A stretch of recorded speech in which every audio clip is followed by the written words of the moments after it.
Namaste. Welcome to all. Today we are going to take BPAG 174 Unit 2. ഇന്നലെ unit 1 എടുത്തു. ഇന്ന് unit 2 BPAG 174 sustainable development. Okay, unit 2. Unit 2-ലെ നമ്മുടെ heading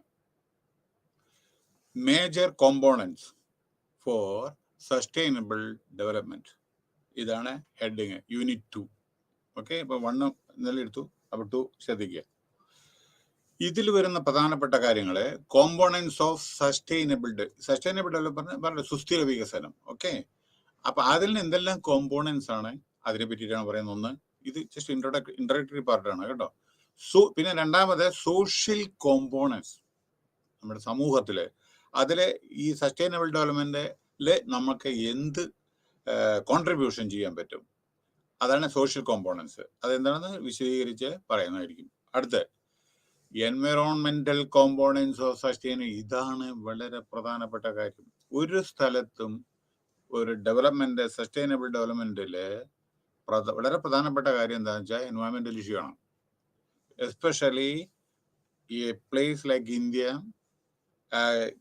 states like Gujarat, Kerala, border, coastal belt and everything, Andhra, Orissa, സൈക്ലോണും ഇതൊക്കെ affect ചെയ്യുന്നതാണ്. അപ്പൊ climatic ചേഞ്ചിൽ വളരെയധികം വ്യതിയാനം വരുന്നുണ്ട്. അപ്പോൾ ഡെവലപ്മെന്റ് എന്ന് പറയുന്ന സമയത്ത് നമുക്ക് എല്ലാം lot of efforts to make for that. നമ്മുടെ ജനങ്ങളുടെ പാർട്ടിസിപ്പേഷനും വളരെ ആവശ്യമാണ്. ഗവൺമെന്റിന്റെ സപ്പോർട്ട് ആവശ്യമാണ്. അതേ പ്രകാരം ലോക്കൽ സെൽഫ് ഗവൺമെന്റിന്റെ അതിൻ്റെതായ റോൾ അവർ പ്ലേ ചെയ്യണം. ഫണ്ട്, ഇൻഫ്രാസ്ട്രക്ചർ ഫെസിലിറ്റീസ്, ഇതൊക്കെ അത്യാവശ്യമായിട്ട് വരും. എന്തായാലേ. പിന്നെ സാധാരണ ഗവൺമെന്റിലെ ഇപ്പൊ സ്റ്റേറ്റ് ഗവൺമെന്റിന്റെ കയ്യിൽ സാധാരണ പൈസ പതിവില്ല ഈ ഡെവലപ്മെന്റിന്. കാരണം സ്റ്റേറ്റ് ഗവൺമെന്റിന് കിട്ടുന്ന റവന്യൂ, ഞാൻ ഇവിടുത്തെ ഒരു സ്റ്റേറ്റിന്റെ കാര്യമല്ല പറഞ്ഞ, എല്ലാ സ്റ്റേറ്റും അങ്ങനെ തന്നെയാണ്. അതായത് സ്റ്റേറ്റ് ഗവൺമെന്റിന് കിട്ടുന്ന റവന്യൂ ഓൺലി ടു പേ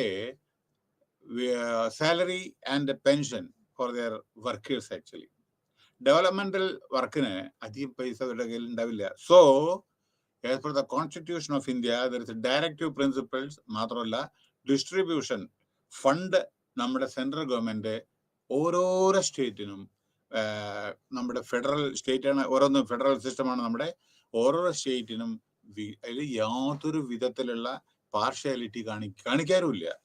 ഏത് ഗവൺമെന്റ് ആയാലും ശരി, എല്ലാ സ്റ്റേറ്റിനും അതിൻ്റെതായ വിഹിതം സാധാരണ കൊടുക്കാറുണ്ട്. ഓക്കെ, കാരണം എന്തിനത് ഓരോരോ infrastructure facility, road, highways, bridge, ഇതെല്ലാം, schools, lot of other development program, welfare programs, അങ്ങനെ higher education, so many other thing. അപ്പോൾ ഇതാണ്. Okay, now introduction. Sustainable development came into operation when development administration failed to deliver. സാധാരണ നമ്മൾ ചെയ്യേണ്ട കടമകൾ ചെയ്യുന്നില്ല ചിലപ്പോഴേ. അപ്പൊ അതുകൊണ്ട് ഈ നമുക്ക് സസ്റ്റൈനബിൾ ഡെവലപ്മെന്റ് അത്യാവശ്യമായിട്ട് വരണം. അപ്പൊ നോക്കുള്ള ഉദാഹരണം ഞാൻ പറയാം എന്താണെന്ന്. നമുക്ക് എല്ലാവർക്കും അറിയാം. ഒരു ചെറിയ ഉദാഹരണം ഞാൻ പറയുന്നതുകൊണ്ട് നിങ്ങൾക്ക് പെട്ടെന്ന് മനസ്സിലാവും. എല്ലാവർക്കും അറിയാം, ഈ മഴ പെയ്യുമ്പോൾ തീരപ്രദേശങ്ങളില് കടലെടുക്കും പല പ്രദേശങ്ങളും ഇല്ലേ. അപ്പോൾ എന്താ ചെയ്യേണ്ടത്? ഗവൺമെന്റ് എന്താ ചെയ്യേണ്ടത്? അവിടെ നമ്മള് കടൽ ഭിത്തി ഇതെല്ലാം ഇട്ടിട്ട് വെള്ളം ഉള്ളിലേക്ക് വരാതിരിക്കാൻ വേണ്ടിയിട്ടൊക്കെ, ഞാനൊരു ഉദാഹരണം പറഞ്ഞത്, ചെയ്യണം. പക്ഷേ അത് ചെയ്തിട്ടില്ലെങ്കിലോ വെള്ളം ഉള്ളിലേക്ക് വരും, വില്ലേജ് എല്ലാം ഒഴിച്ചു പോകും, കംപ്ലീറ്റ് കടലെടുക്കും. അപ്പൊ അത് ഡെവലപ്മെന്റ് അഡ്മിനിസ്ട്രേഷൻ ആ ചെയ്തില്ല. അപ്പൊ അതുകൊണ്ട് നമ്മളെ പിന്നീട് നമ്മൾ ഇത്തരത്തിലുള്ളത് അവോയ്ഡ് ചെയ്യാൻ വേണ്ടിയിട്ട് സസ്റ്റൈനബിൾ എന്നും നിലനിൽക്കുന്ന സുസ്ഥിരമായ വികസനത്തിന് വേണ്ടിയിട്ട് നമ്മളെ ഗവൺമെന്റ്, ഇപ്പൊ ഹൈവേ ഇപ്പൊ നിങ്ങൾ ഉദാഹരണം പറയട്ടെ. നമ്മളെ സാധാരണ ചില സ്ഥലങ്ങളിലൊക്കെ ചെറിയ സ്റ്റേറ്റ്, അതേമാതിരി Goa, even Kerala, national highway ഉണ്ടാക്കാൻ സ്ഥലമില്ല, എടുക്കാനും സ്ഥലമില്ല ശരിക്കും. അപ്പൊ എന്താ ചെയ്യുക? സെൻട്രൽ ഗവൺമെന്റ് ഇടപെട്ട് ലാൻഡ് പ്രൊക്യൂർ ചെയ്ത് അതിനുള്ള പൈസ കൊടുത്ത്, കാരണം സ്റ്റേറ്റ് ഗവൺമെന്റിൽ അത്ര പൈസ കൊടുക്കല്ലേ, കോടിക്കണക്കിന് രൂപ. അപ്പൊ അങ്ങനെ എടുത്തിട്ടാണ് ഡെവലപ്മെന്റ് ചെയ്യുന്നത്. അപ്പൊ അത് സസ്റ്റൈനബിൾ ഡെവലപ്മെന്റ്. നാഷണൽ ഇപ്പൊ ഹൈവേ, മെട്രോ, ഇതൊക്കെ എന്നും നിലനിൽക്കാൻ വേണ്ടിയിട്ടാണല്ലോ. അത് എന്തുകൊണ്ട് അങ്ങനെ വരുന്നത്? മറ്റുള്ള നമ്മുടെ റോഡ് മാർഗമുള്ള ഈ പ്രൈവറ്റ് ട്രാൻസ്പോർട്ട് സിസ്റ്റം, മറ്റേ ഇതൊക്കെ ഫെയിലിയർ ആയതുകൊണ്ടാണ് ഇത്തരത്തില് ചില സമയത്ത് നമുക്ക് എടുക്കേണ്ടി വരുന്നത്. അപ്പൊ sustainable development is very very important. Sustainable develop അപ്പോ ഇവിടെ എന്താ പറയുക വെച്ചാൽ sustainable development came in to operation when development administration failed to deliver as per the changing economic and social environment. മാറ്റങ്ങൾ വന്നുകൊണ്ടേയിരിക്കുന്നു. അതിനോടൊപ്പം നമ്മൾ മാറിക്കൊണ്ടേയിരിക്കണം. കാരണം നമ്മൾ പണ്ടത്തെ ട്രഡീഷണൽ വേ പോയാലൊന്നും പറ്റില്ല. ഇപ്പോ ലോട്ട് ഓഫ് ടെക്നോളജിക്കൽ ഇന്നോവേഷൻസ്, നമ്മുടെ ഓൺലൈൻ സിസ്റ്റം, മറ്റേത് ഇപ്പൊ നിങ്ങൾ പഠിക്കുന്ന എങ്ങനെയാ? സാധാരണ ഫിസിക്കൽ ക്ലാസ് അല്ലേ ഇപ്പൊ എങ്ങനെയാ വരുന്നത്? നോക്കിക്കോളൂ, ഇതല്ലേ ടെക്നോളജിക്കൽ ഇതല്ലേ കംപ്ലീറ്റ് വരുന്നത്. യു ആർ ഗെറ്റിംഗ്, നിങ്ങൾക്ക് you are able to listen to this lecture through satellite തിങ്ങിനോ. അപ്പൊ അതനുസരിച്ച് എല്ലാവരും അത് ഇപ്പൊ നമ്മുടെ കോവിഡ് ടൈമില് നമ്മൾ എത്രയോ ഓൺലൈൻ ക്ലാസ് എടുത്തു. ഇതെല്ലാം ടെക്നോളജിയാണ് കംപ്ലീറ്റ്. അപ്പൊ അതനുസരിച്ച് നമ്മൾ മാറ്റങ്ങൾ വരുത്തണം നമ്മുടെ അഡ്മിനിസ്ട്രേഷനിലെ. ഓൺലൈൻ ഇപ്പൊ നോക്കിക്കോളൂ, ഓരോ പണ്ട് death certificate, birth certificate, revenue, ആദായ ഇതിന്റെ നികുതി, ഇതൊക്കെ നോക്കിക്കോളൂ ഇപ്പൊ എല്ലാം ഓൺലൈനാണ്. പെട്ടപ്പെട്ട കംപ്ലീറ്റ് വളരെ പ്രോംപ്റ്റ് ആയിട്ടാണ് എല്ലാ കാര്യങ്ങളും ഇപ്പൊ വരുന്നത്. ഇപ്പൊ മനസ്സിലായില്ലേ? അപ്പൊ ഇതൊക്കെയാണ് സസ്റ്റൈനബിൾ ഡെവലപ്മെന്റ്. ജനങ്ങളുടെ സേവനം വളരെ വളരെ വളരെ പ്രയോജനകരമാക്കുക, അവരുടെ സാറ്റിസ്ഫാക്ഷന് വേണ്ടിയിട്ട് നമ്മൾ പ്രവർത്തിക്കണം. So sustainable development was defined as development that meet, അതുകൊണ്ട് ഇത് വളരെ ശ്രദ്ധിക്കണം, that meets the needs of the present. ഇന്നത്തെ കാര്യം നോക്കിയാൽ പോരാ, without compromising the ability of future. ഭാവിയും കൂടി സുരക്ഷിതാവണം. ജനറേഷൻ, നമ്മൾ വരുന്ന കുട്ടികളും വളർന്നു വരുന്ന ഇതൊക്കെ ഉണ്ടല്ലോ. ഇപ്പൊ നമ്മുടെ വിദ്യാഭ്യാസ സ്ഥാപനം എന്തിനാ? നമുക്ക് വേണ്ടി പഠിക്കാൻ വേണ്ടി മാത്രമാണോ? ഫ്യൂച്ചർ ജനറേഷന് വേണ്ടി. എത്രയോ 200 കൊല്ലം പഴക്കം, 150 കൊല്ലം പഴക്കമുള്ള സ്കൂളൊക്കെ ഇല്ലേ? ആ സ്കൂള് എത്രയോ ജനറേഷൻ ബൈ ജനറേഷൻ കുട്ടികൾ പഠിച്ചുകൊണ്ടിരിക്കുന്നു ഇല്ലേ? അപ്പൊ ഇതെല്ലാം സ്കൂളെല്ലാം ഉണ്ടാക്കുന്ന ആർക്ക് വേണ്ടിയിട്ടാണ്? പല പല ജനറേഷന് വേണ്ടിയിട്ടല്ലേ? ഓരോരോ കോടതി, അതേമാതിരി പലതും. ഈ 150 കൊല്ലം പഴക്കമുള്ള ഇപ്പൊ നമ്മുടെ take the example of Bombay university. എത്രയോ വർഷങ്ങളെ ആ ബിൽഡിങ്, ബോംബെ ഹൈക്കോട്ടെ എത്രയോ വർഷങ്ങള്, ഈവൻ 150 കൊല്ലം എന്തോ ആയിട്ടുണ്ടതുകൊണ്ട്. Even you take the example of നമ്മുടെ ബോംബെ വിക്ടോറിയ ടെർമിനസ്, എത്ര 175 കൊല്ലത്തെയാണ്. ഒരു കുഴപ്പമില്ല ബിൽഡിങ്ങിന്. എങ്ങനെയാണ്? അതാണ് കംപ്ലീറ്റ് നമ്മൾ ഡെവലപ്മെന്റിലെ നമ്മൾ ശ്രദ്ധിക്കേണ്ട കാര്യങ്ങളെ നമ്മൾ ഫ്യൂച്ചറിനെയും കൂടി കണ്ടിട്ടായിരിക്കണം ഓരോ കാര്യങ്ങൾ ചെയ്യുക. അല്ലാണ്ട് തൽക്കാലം ഒരു മുട്ടുശാന്തിക്ക് വേണ്ടി ചെയ്യരുത്. അത് ഡെവലപ്മെന്റ് ആവില്ല. അത് എന്താ പറയുക, നമ്മൾ ഫസ്റ്റ് എയ്ഡ് കൊടുക്കുന്നില്ലേ, അത്രേ ഉള്ളൂ. അപ്പൊ നമ്മൾ മുട്ടുവേദന എന്തെങ്കിലും ചെറിയ ടെമ്പററി ഒരു റിലീഫിന് വേണ്ടിയിട്ട് നമ്മൾ, അതുപോരാ. ഡെവലപ്മെന്റ് എന്ന് വെച്ചാൽ നമ്മൾ പിന്നീട്, അതായത് ഒരു ഫ്യൂച്ചർ ജനറേഷന് വേണ്ടിയിട്ട് അല്ലെങ്കിൽ അവരുടെ നന്മയ്ക്ക് വേണ്ടിയിട്ടായിരിക്കണം ഓരോരോ കാര്യങ്ങൾ ചെയ്യുന്നത്. ഒരു hospital, take the example of hospital. നിങ്ങൾ ഒരു ചെറിയ ഉദാഹരണം പറയട്ടെ. All India institute of medical science എത്രയോ വർഷങ്ങൾക്ക് മുമ്പേ നമ്മുടെ പണ്ഡിറ്റ് ജവഹർലാൽ നെഹ്റു പ്രധാനമന്ത്രി, ഫസ്റ്റ് പ്രൈം മിനിസ്റ്റർ ആയിരിക്കുന്ന സമയത്ത് സ്ഥാപിച്ച പല സ്ഥാപനങ്ങളിൽ ഒന്നാണത്. എന്ത് സർവീസ് അവർ റെൻഡർ ചെയ്യണമെന്ന് ആലോചിച്ച് നോക്കൂ. അവിടെ നിന്നാണ് നമ്മുടെ MBBS ഒക്കെ ഇത്ര കുട്ടികൾ പഠിച്ചിറങ്ങുന്നത്. എത്ര world over, through out India. അവിടെ മാത്രമല്ല മറ്റു പല സ്ഥലത്തുണ്ട്. ഞാൻ അതല്ല പറയുന്നത്, മറ്റുള്ള. അപ്പൊ അങ്ങനെ നാളത്തത് കണ്ടിട്ടായിരിക്കണം ഇന്ന് പ്രവർത്തി. അല്ലാണ്ട് ഇന്നത്തെ ഓഫ് കോഴ്സ് ഇപ്പോഴത്തെ നീഡും നമ്മൾ മീറ്റ് ചെയ്യണം. പക്ഷേ without compromising the ability of future generation to meet their own need. അതാണ് ഞാൻ ഇന്നലെ ചെറിയ ഒരു സിമ്പിളായ എക്സാമ്പിൾ പറഞ്ഞത്. വെള്ളം, വാട്ടർ. നമ്മുടെ കിണറില് വെള്ളമുണ്ട്, അല്ലെങ്കിൽ മറ്റേ ഭൂമിയുടെ അടിയിൽ വെള്ളം. അത് നിങ്ങൾ ഇപ്പോഴത്തെ മോഡേൺ ടെക്നോളജി ഉപയോഗിച്ചിട്ട് എത്ര വേണിച്ചാലും ഉള്ളിൽ പോകും മെഷീൻ. ആള് മുഴുവൻ വെള്ളം എടുത്തു കംപ്ലീറ്റ് അടിച്ച് കസർത്തി. എത്രയോ ബിൽഡിങ്, ഉയരത്തിലുള്ള ബിൽഡിങ്, 40 നില, 50 നില, 80 നിലയൊക്കെ ബിൽഡിങ് കെട്ടി വിചാരിക്കുക. കെട്ടണം, എല്ലാം ആവശ്യമാണ്, അതല്ല പറയുന്നത്. പക്ഷേ നിങ്ങൾ ഈ ടെക്നോളജി വന്നതുകൊണ്ട് ചില സമയത്ത് എന്താ പറ്റുന്ന വെച്ചാൽ ആവശ്യമില്ലാത്ത കാര്യം കൂടിയും ചെയ്യും. നമുക്ക് അത്യാവശ്യമായ കാര്യമല്ല, ചില സമയത്ത് നമ്മുടെ ഗ്രീഡ്, അതായത് കിട്ടുന്നിങ്ങോട്ട് പോരട്ടെ എന്ന് പറഞ്ഞിട്ട് നമ്മുടെ ഭൂമിയുടെ അടിയിൽ നിന്നുള്ള എല്ലാ ഇതും, മിനറൽസ് ആയിക്കോട്ടെ, മെറ്റൽസ് ആയിക്കോട്ടെ, വേറെ എന്തെങ്കിലും ആയിക്കോട്ടെ, ഇതൊക്കെ അങ്ങോട്ട് എടുക്കും. അപ്പൊ എന്തുണ്ട് സംഭവിക്കണം എന്താണ് അറിയോ? വെള്ളം ലെവൽ കിണറിന്റെയും ഇതിന്റെയൊക്കെ താണു പോവുകയാണ്. വെള്ളം കിണറെല്ലാം താണു പോകുന്നു, സ്വമേധയാ ഇടിഞ്ഞു പോകുന്നു. അപ്പോ അങ്ങനെ ക്ലൈമറ്റിന്റെ ഓരോരോ ഇതും ഭൂമിയുടെ പല ചില വ്യത്യാസങ്ങളും ഇതൊക്കെ സംഭവിക്കുന്നു. അതെല്ലാം ജനങ്ങൾക്ക് ഉപദ്രവമായിട്ട് പരിണമിക്കും. അപ്പൊ നമ്മള് എന്ത് പ്രവർത്തനം ചെയ്യുമ്പോഴും വളരെ ശ്രദ്ധാപൂർവ്വം നമ്മൾ ചെയ്തിട്ടില്ല എങ്കിൽ നമ്മൾ ഭാവിയിൽ ഇത് വരും. അതാണ് ഈ സുസ്ഥിര വികസനം. മനസ്സിലായില്ലേ? ഇപ്പൊ നിങ്ങൾക്കറിയാം, ഇവിടെ പല സമയത്ത് you take the example of Kochi. Some time back ഒരു ബിൽഡിംഗ് കൺസ്ട്രക്ട് ചെയ്യുന്ന സമയത്ത് 14 നില ബിൽഡിംഗ്, ഒരു ടെക്സ്റ്റൈൽസിന്റെ, ഞാൻ ഇരിക്കുന്ന തൊട്ടടുത്താണ് കേട്ടോ. ഞാനിപ്പോ ഇരിക്കുന്നതിന്റെ തൊട്ടടുത്താണ് സംഭവം. അതായത് രാവിലെ കാണും 13 നിലയിട്ട് കെട്ടേണ്ടതാണ്, 4 നില കെട്ടി, 4 5 നില കെട്ടി. രാവിലെ നോക്കുമ്പോ ബിൽഡിംഗ് കാണുന്നില്ല, അടിയിലേക്ക് പോയിരുന്നു കംപ്ലീറ്റ്, ഭൂമിയുടെ അടിയിലേക്ക്. കാരണം ചതുപ്പ് നിലാണ്, surrounded by sea, back waters, loose, അതായത് ലാൻഡ്, മണ്ണ്, അതിനടിച്ച് കീപ്പിട്ട് പോയി. അപ്പോ ഇത് നമുക്കൊരു ലെസണാണ്. പ്രകൃതി നമുക്ക് തരുന്ന ഒരു പാഠമാണ്. അത് പഠിച്ചിട്ടില്ലെങ്കിൽ അനുഭവിക്കും. കാരണം പഠിക്കാറില്ല നമ്മൾ. എപ്പോഴും നമുക്ക് ആപത്ത് വന്ന അതിന്റെ ശേഷമാണ് നമ്മൾ ആലോചിക്കൂ. കാരണം ഇപ്പൊ നമ്മൾ ഈ ടേക്ക് ദി എക്സാമ്പിൾ ഉത്തരാഖണ്ഡ് എല്ലാവർക്കും അറിയാം. സ്നോലൈഡും മറ്റേ ഇതും ട്രാഫിക്, ഇതിന്റെ കംപ്ലീറ്റ് റോഡ് ബ്ലോക്കും എല്ലാം ആണ് അല്ലേ? എന്നിട്ട് എന്തെങ്കിലും നമ്മൾ പ്രിക്കോഷൻ എടുക്കുന്നുണ്ടോ? ഇപ്പൊ ഞാൻ ഒരു ചെറിയ ഉദാഹരണം പറയാം. എന്താണ് സസ്റ്റൈനബിൾ ഡെവലപ്മെന്റ്? ആദ്യം ഒന്ന് പറയട്ടെ, എന്നിട്ട് പെട്ടെന്ന് പോവാ. നോക്കൂ, ഒരു പ്രാവശ്യം നമ്മുടെ അളകാനന്ദ റിവർ എന്നാണ് ഓർമ്മ എനിക്ക്, ഞാൻ UGC നെറ്റിൽ പഠിപ്പിച്ച ഓർമ്മയാണ്.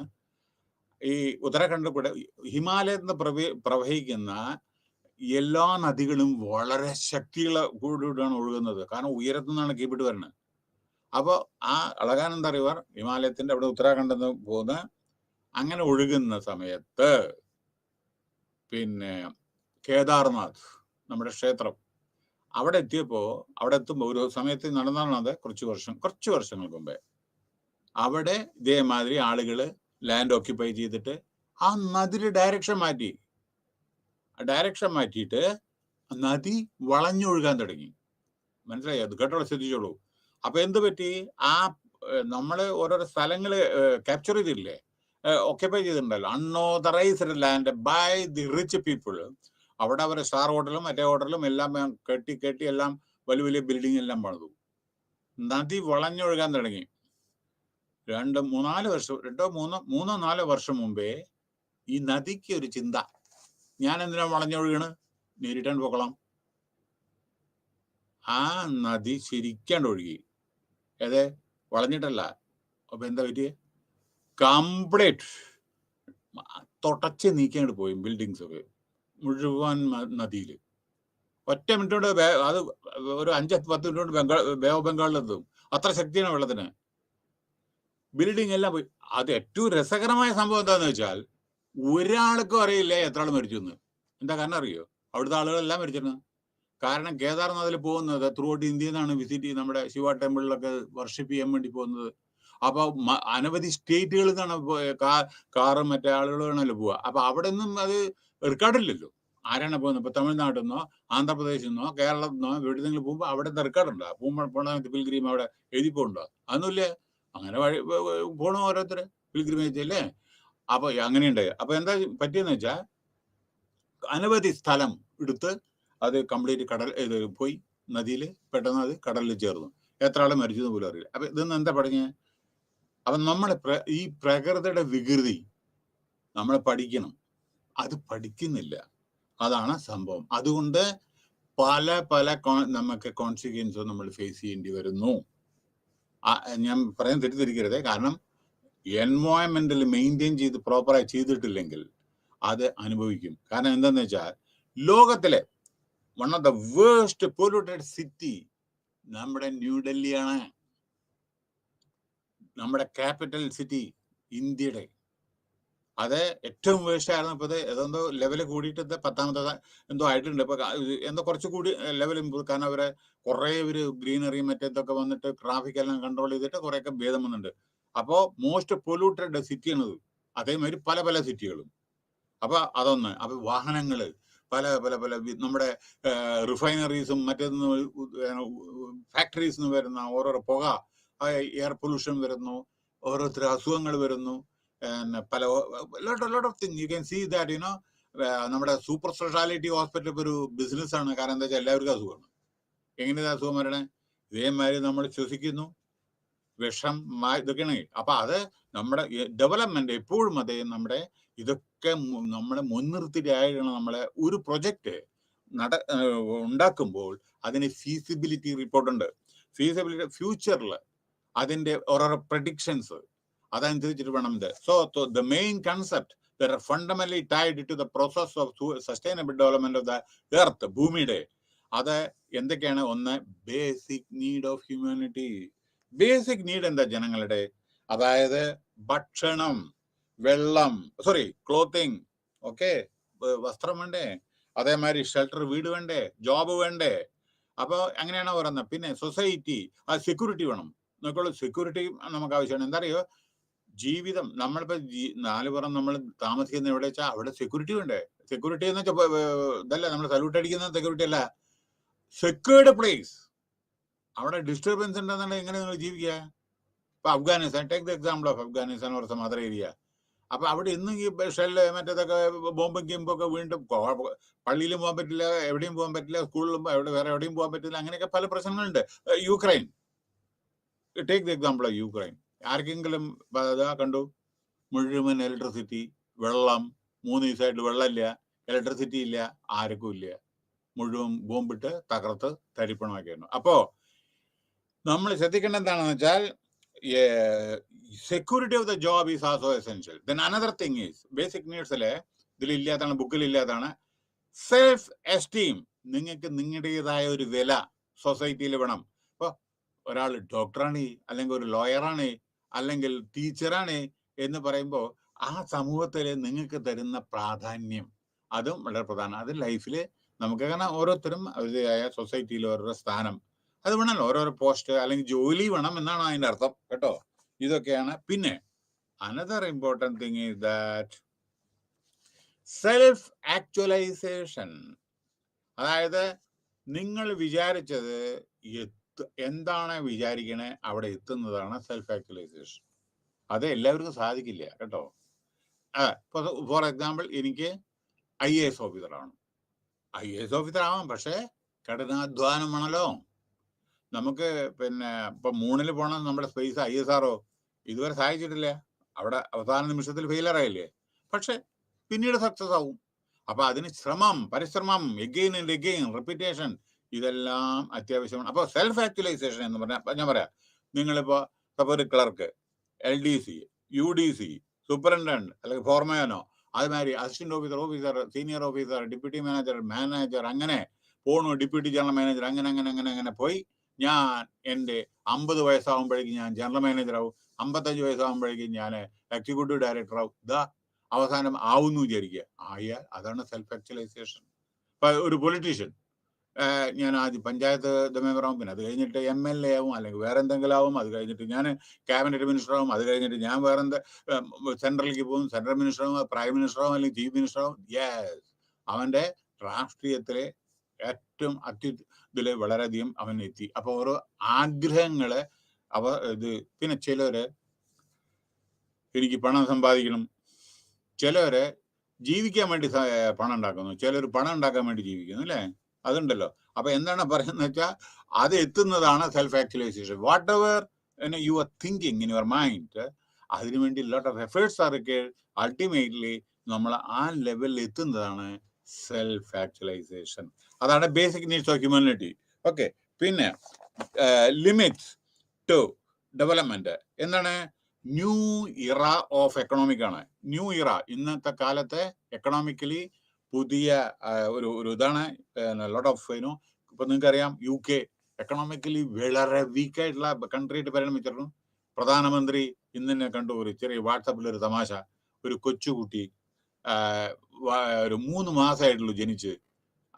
3 മാസമായിട്ട് ജനിച്ചുള്ളൂ. അതിൽ എഴുതിയെടുക്കാണ്, even it is there in this, ഞാൻ ജനിച്ചതിന് ശേഷം 2 കിങ്ഡം, 3 പ്രധാനമന്ത്രി, അതേമാതിരി 2 or 3 finance minister, 2 or 3 home secretary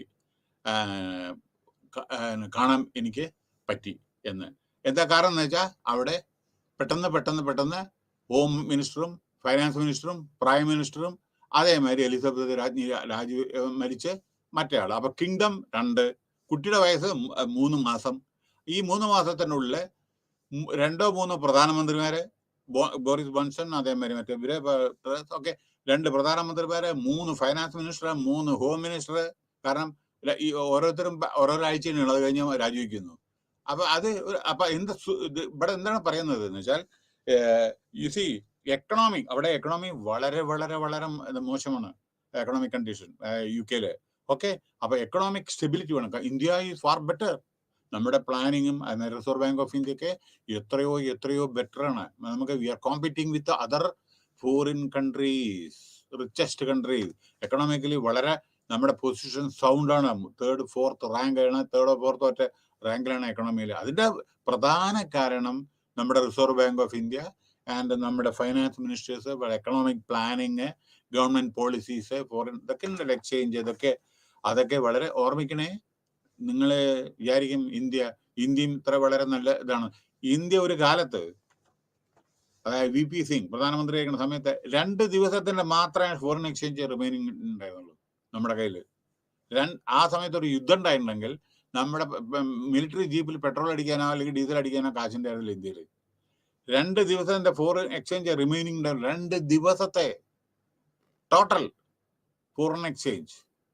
അതിന്നാണ് പെട്ടെന്ന് നമ്മളിത് കഴിഞ്ഞപ്പോഴേക്ക് മൻമോഹൻ സിംഗ്, PV നരസിംഹ മാതിരി വന്ന് ഇന്ന് വളരെ വളരെ സ്റ്റെബിലിറ്റി ആയിട്ട് ഇന്ത്യ പരിണമിച്ചു. വളരെ വേൾഡ് പവറായിട്ട് നമ്മുടെ മറക്കരുത്, ഫൈനാൻസ് മിനിസ്റ്റർ ആയിരിക്കുന്ന സമയത്ത് Manmohan Singh was invited by Barack Obama and he delivered a lecture in America how to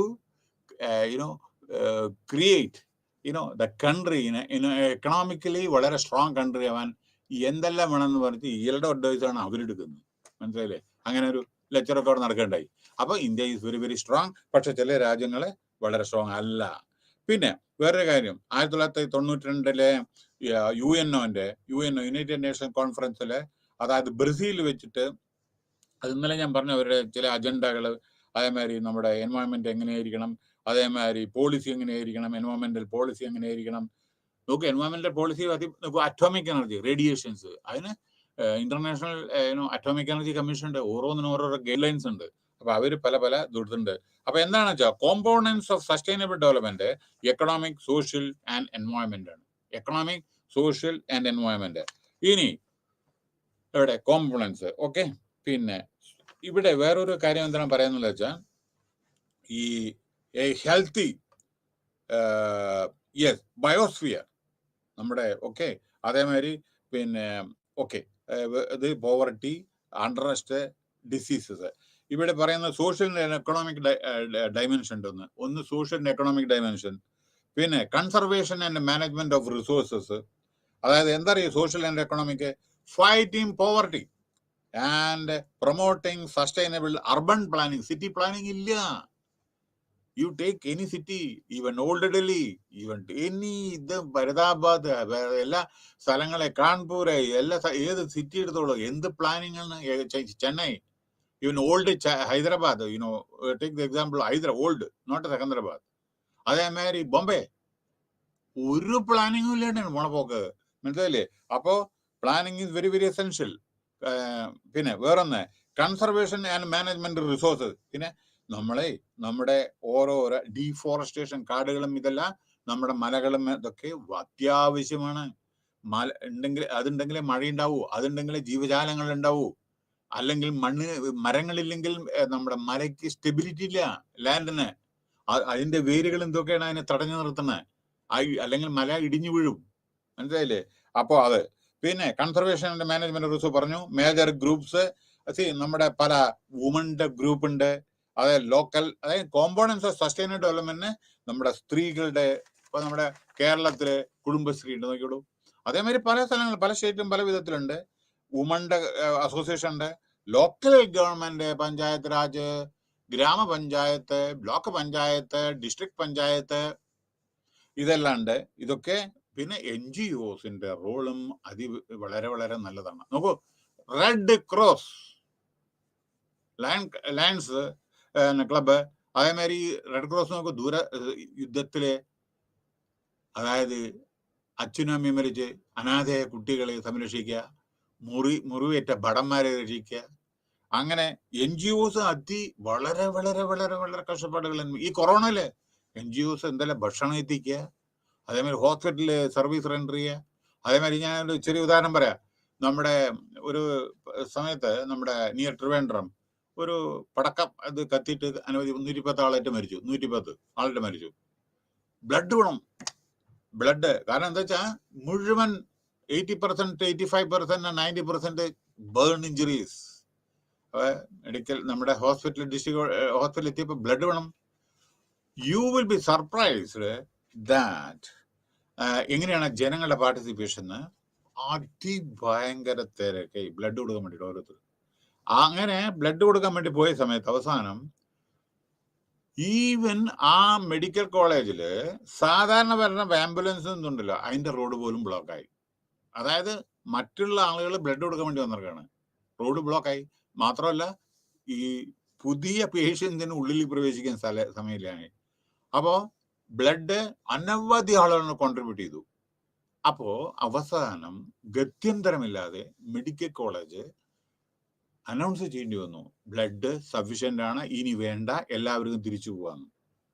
അപ്പൊ ഇതാണ് ചില സമയത്തൊക്കെ ഇത്തരത്തിലുള്ള കാര്യങ്ങളൊക്കെയാണ് നമ്മളപ്പോ ഈ ചില NGOസിന്റെ പ്രവർത്തനം, ഇതൊക്കെ NGOസിന്റെ റോൾ ഉണ്ട് ഇതില്. അപ്പൊ ഇപ്പൊ ഈ നമ്മുടെ കോവിഡ് ടൈമിലും അതെ. അപ്പൊ എനിവേ വേറൊരു കാര്യം എന്താണെന്ന് വെച്ചാൽ നമ്മൾ ഓരോരോ പോളിസി എങ്ങനെ ഇംപ്ലിമെന്റ് ചെയ്യണം അതും ഉണ്ട്. ഇനി social components of sustain. Social components നോക്കൂ. ഇതിലെ പേഴ്സണൽ ആരാ അമർത്യ സെൻ? ഞാൻ എല്ലാവരും ഇത് പറയുന്നില്ലേ, അമർത്യ സെൻ ആരാണ്? നമ്മുടെ നോബൽ പ്രൈസ് വിന്നറാണ്. നമ്മുടെ ഇന്ത്യയിലെ ഉദാഹരണം Amartya Sen. Born in on November 3, 1933, Shantiniketan, Calcutta. അറിയില്ലേ, രവീന്ദ്രനാഥ് ടാഗോറിന്റെ അവിടെയാണ് ജനിച്ചത്. അയാള് ഇന്ത്യൻ എക്കണോമിസ്റ്റ് ആണ്. Who was awarded in 1998. Okay, Nobel prize in economic science.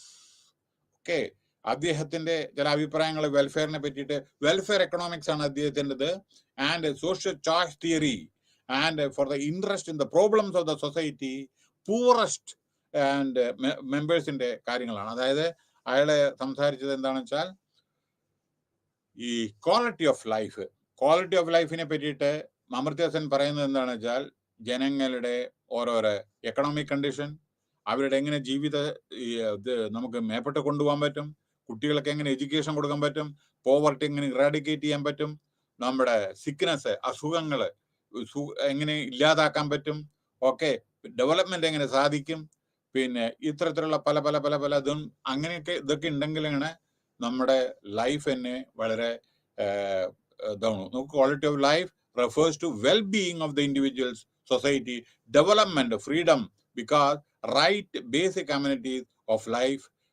പിന്നെ വേറൊരു കാര്യം, expansion of substantial societal and political economic freedom, ഇതെല്ലാം നമ്മുടെ ക്വാളിറ്റി ഓഫ് ലൈഫിൽ ആവശ്യമാണ്. പിന്നെ വേറൊരു പ്രധാനപ്പെട്ടത് പേഴ്സണൽ ഹെട്രോജനിറ്റീസ്, അതായത് ഡിഫറൻസ് ഇൻഡിവിജ്വൽസ് ഹാവ്, ഓരോരുത്തർക്കും ഓരോ സ്റ്റൈലാണ്, ക്യാരക്ടറാണ്. അപ്പോൾ ഈ ഓരോരോ ഏജ്, ജെൻഡർ, അതേമാതിരി ഇൽനെസ്, ഡിസബിലിറ്റി, ഇത്തരത്തിലുള്ള സമയത്തൊക്കെ ചിലവരൊക്കെ ഓരോരോ വിധത്തിലുള്ള ഓരോ ഡിഫിക്കൽട്ടീസ് എന്തൊക്കെ ഉണ്ട്. പിന്നെ എൻവയോൺമെന്റൽ ഡൈവേഴ്സിറ്റി. എൻവയോൺമെന്റ് അതിൽ നമ്മൾ പറയേണ്ടത് എന്താണെന്ന് വെച്ചാൽ പൊല്യൂഷൻ, പല വിധത്തിലുള്ള പൊല്യൂഷൻ, അതന്നെ എൻവയോൺമെന്റൽ ഇത്. പിന്നെ സോഷ്യൽ ക്ലൈമറ്റ് എന്ന് വെച്ചാൽ crime, violence, educational facility. Crime social climate ആണത്. ക്രൈം ഉണ്ടാകുന്ന എങ്ങനെ സ്ത്രീകൾക്ക് പുറത്തിറങ്ങാൻ പറ്റില്ല വിചാരിക്കും, ക്രൈം. അപ്പോൾ അതേ പ്രകാരം പിന്നെ വയലൻസ്, പിന്നെ എഡ്യൂക്കേഷണൽ ഫെസിലിറ്റി, വിദ്യാഭ്യാസം അടുത്തൊന്നും സ്കൂളില്ല വിചാരിക്കുക, എന്തായിരിക്കും സ്ഥിതി? എത്രയോ കിലോമീറ്റർ പോയിട്ട് പഠിക്കണം വിചാരിക്കുക, സ്കൂൾ ബസ്സും ഇല്ല, ഒന്നും വിചാരിക്കുക, എന്താ സ്ഥിതി? കമ്മ്യൂണിറ്റി റിലേഷൻഷിപ്പ്, അതാണ് പരമപ്രധാനം. കമ്മ്യൂണിറ്റി തമ്മിലുള്ള റിലേഷൻഷിപ്പ് വേണം, ഏതായിക്കോട്ടെ, മതം ഏതായിക്കോട്ടെ, ഏത് കാസ്റ്റ് ആയിക്കോട്ടെ, എന്തായിക്കോട്ടെ. ഇല്ലെങ്കിൽ ബുദ്ധിമുട്ടും. കാരണം friend in need is a friend indeed. നമുക്ക് അത്യാവശ്യമായ സമയത്ത് നമ്മളെ ഹെൽപ്പ് ചെയ്യുന്നത്. പിന്നെ ഇവിടെ ഒരു കാര്യം ഞാൻ പറയാനുള്ളത്, ഒരു മതം ഒരു കാസ്റ്റും നമുക്ക് പറയാൻ പാടില്ല, എല്ലാം ഒന്നാണ്. ഇന്ത്യൻ കോൺസ്റ്റിറ്റ്യൂഷനിൽ എല്ലാവരും ഇന്ത്യക്കാരാണ്. അതിൽ ഒരാൾക്കും പ്രിഫറൻസ് ഇല്ല കൊടുക്കരുത്. എല്ലാവരും ഈക്വലാണ് ആൾമോസ്റ്റ്. നമ്മുടെ ഭരണഘടന അതാണ് പറയുന്നത്. പിന്നെ വേറൊരു കാര്യം എന്താണ് പറയുന്നത്, നമ്മൾ അറിയാത്തൊരു കാര്യം കൂടി ഞാൻ പറയാം. ഇപ്പം ഞാൻ ബ്ലഡിന്റെ ഡൊണേഷന്റെ കാര്യം ഞാൻ പറഞ്ഞല്ലോ. If you cannot help anybody, no problem, നിങ്ങൾക്ക് സാധിക്കുമെങ്കിൽ ഹെൽപ്പ് ചെയ്യൂ. പക്ഷേ don't do any harm towards anybody. നിങ്ങൾ ഒരാളെ ഹെൽപ്പ് ചെയ്യാൻ പറ്റിയില്ലെങ്കിൽ വേണ്ട, കുഴപ്പമില്ല. പക്ഷേ ഉപദ്രവിക്കാൻ പാടില്ല. എല്ലാവരും അതേമാതിരി വളരെ സൗഹാർദ്ദപരമായിട്ട്, അതാണ് നമ്മുടെ സൊസൈറ്റിക്ക് അത്യാവശ്യം. Equality, diversity. ഇന്ത്യയുടെ ബ്യൂട്ടി എന്താണ്? ലോകത്തിൽ ഒരു രാജ്യവും ഇന്ത്യ വരെയില്ല. ഇത്രയധികം റിലീജിയൻ, ഇത്രയധികം സ്റ്റേറ്റ്, ഡെമോഗ്രാഫി, അതേമാതിരി ഇത്ര കാസ്റ്റ്, നിങ്ങൾക്ക് ഉണ്ടായിട്ടും ഇന്ത്യ ഈസ് ഒരു കൺട്രി എന്നുള്ള നിലയ്ക്കാണ് നിൽക്കുന്നത്. മനസ്സിലായോ? നമ്മളെ എന്ത് കാര്യത്തിൽ വന്നാലും ശരി, അങ്ങനെ ഇന്ത്യയുടെ പ്രശ്നങ്ങളുണ്ടാവും. പക്ഷെ എന്തെങ്കിലും വന്നിട്ട് ഒരു വാറോ എന്തെങ്കിലും, ഇന്ത്യ ഒന്നാണ്. എല്ലാ പൊളിറ്റിക്കൽ പാർട്ടി എല്ലാം ഒന്നാണ്. ഇപ്പൊ കൊറോണ വന്നപ്പോ എല്ലാ ഇന്ത്യക്കാരും ഒന്നാണ്. അപ്പോ സോഷ്യൽ കൊഹീഷൻ, അടുത്തത് സോഷ്യൽ കൊഹീഷൻ എന്ന് വെച്ചാൽ ജനങ്ങളുടെ അങ്ങോട്ടും ഇങ്ങോട്ടുള്ള അത്. പിന്നെ ഇൻകം ഡിസ്ട്രിബ്യൂഷൻ, അതായത് പണം ഇല്ലാത്തവനും പണമുള്ളവനും തമ്മിലുള്ള ആ ഇത്. അപ്പൊ അതാണ്. പിന്നെ ഇതായി ഡെമോക്രസി. വേറെ സോഷ്യൽ കൊഹീഷൻസ് പറഞ്ഞു. ഡെമോക്രസി എന്ന് പറഞ്ഞാൽ പോരാ. അതായത് ഡെമോക്രസി എന്ന് പറഞ്ഞാൽ പോരാ. അതായത് നമ്മുടെ ഭരണഘടനയിൽ സത്യപ്രതിജ്ഞ ചെയ്താൽ പോരാ. അത് എന്താണ് ഡെമോക്രസി എന്ന് പ്രവർത്തനത്തിലൂടെ കാണിക്കണം. ഡെമോക്രസി ഡീസെൻട്രലൈസേഷൻ, പവർ മറ്റുള്ളവർക്ക് കൊടുക്കുക, ഓട്ടോക്രാറ്റിക് വേ ഫങ്ഷൻ ചെയ്യാതിരിക്കുക. ജനങ്ങളാണ് അൾട്ടിമേറ്റ്ലി നമ്മുടെ വലിയ ഇത്, ഏറ്റവും വലിയ അവരാണ് നമ്മളെ എലക്ട് ചെയ്യുന്നത്. നല്ല ഗവേണൻസ്, ഭരണം കാഴ്ചവെക്കണം ആരായാലും. Economic components of sustainable, the rising income, inequal. നോക്കൂ, ഇവിടെ ഏറ്റവും നമ്മുടെ മോശമായിട്ടുള്ള സ്ഥിതി, 75 കൊല്ലം ഇൻഡിപെൻഡന്റ് രാജ്യത്തിന് ഭരണഘടന ഇത് നമ്മൾക്ക് സ്വാതന്ത്ര്യം കിട്ടിയാലും ഇൻകം ഇൻഈക്വാലിറ്റി പ്രിവൈൽസ്. പണം ഉള്ളവനും പണം ഇല്ലാത്തവനും തമ്മിൽ ഇന്ത്യയുടെ ടോട്ടൽ വെൽത്ത് തന്നെ 10 20 ആളുടെ കയ്യിൽ, ബാക്കിയൊന്നും ഞാൻ പറയുന്നില്ല. ലോകത്തിലെ 3ാമത്തെ റിച്ചസ്റ്റും ഇന്ത്യയിലാണ്. 10ൽ താഴെയുള്ള വേറൊരാളും കൂടി ഉണ്ട്. ഇന്ത്യ ദാരിദ്ര്യത്തിലെ ഞാൻ കടലാതിരത്തിൽ ഇവിടെ ഉണ്ട് തോന്നുന്നുണ്ട്. പിന്നെ ഇഫ് യു വാണ്ട്, സമയം എടുത്താലോ നീക്കോളൂ. ഈ ഇൻഈക്വാലിറ്റി ശ്രദ്ധിച്ചോളൂ. ഇത് ഞാൻ പറയുന്നതല്ലേ, ഈ ആർട്ടിക്കിള് ഹിന്ദുവിൽ പബ്ലിഷ് ചെയ്താണ് ഇന്നലെ. About 41.5 crores Indians out of multi-dimensional poverty. പല വിധത്തിലുള്ള പോവർട്ടിയില് 41.5 കോടി 2005 മുതൽ 2006 വരെ. അതേമാതിരി India has by so far largest number of poor people in the world wide, 22.8 crore, followed by Nigeria. നൈജീരിയയുടെ ഒപ്പം നിൽക്കുന്നു, അത് 9.6 crores ആണ്. ഞാനത് കൂടുതലൊന്നും പറയുന്നില്ല.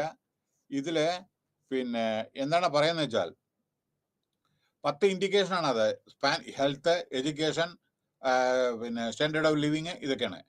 India has by large number of poor people worldwide, 22.8 crores. Okay, ഇന്ത്യയാണ് ലോകത്തിലെ ഏറ്റവും പൂർ പീപ്പിൾ ഉള്ളത് ഇന്ത്യയിലാണ്, 22.8 കോടി. Okay, so the total number of poor people, children and adults combined in any other country covered by the global MPA. അപ്പൊ എന്താണ് പറയുന്നത്? ഇത്തരത്തിലുള്ള ആളുകൾ നമ്മുടെ അടുത്തുണ്ടെന്ന്.